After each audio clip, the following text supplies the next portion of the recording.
Hello everyone and welcome back to my channel Edmund Mindaros, and for today's quick tutorial I'm going to show you guys on how to remove themes on Windows 11.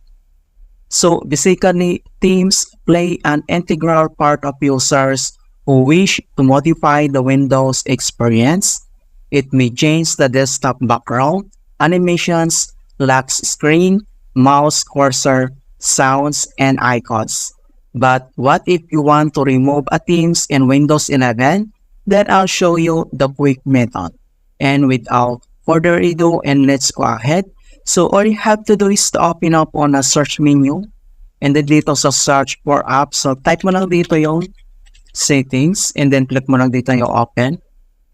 And then dito sa settings, ang next step ay kailangan mo lang select dito yung personalizations. So i-click mo lang yan. And then dito sa personalization, so ang next step, scroll down.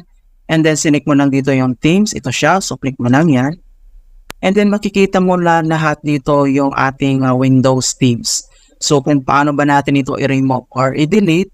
So dito ay kailangan mo lang mag-right click. So select mo lang dito yung themes. So right click. And then makikita mo kaagad dito yung option na delete. So kailangan mo lang i-click yan. And so makikita mo na dito na nare-remove na po siya. So right click and delete lang po siya. Wala ka ng ibang gagawin dyan kundi right click, select, right click, and delete. Ayan. So makikita nyo dito mga kaibigan na nare-remove na yung ating themes.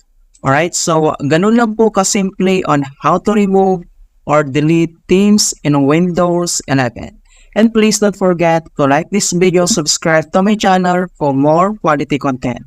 Thank you guys and see you in my next tutorial.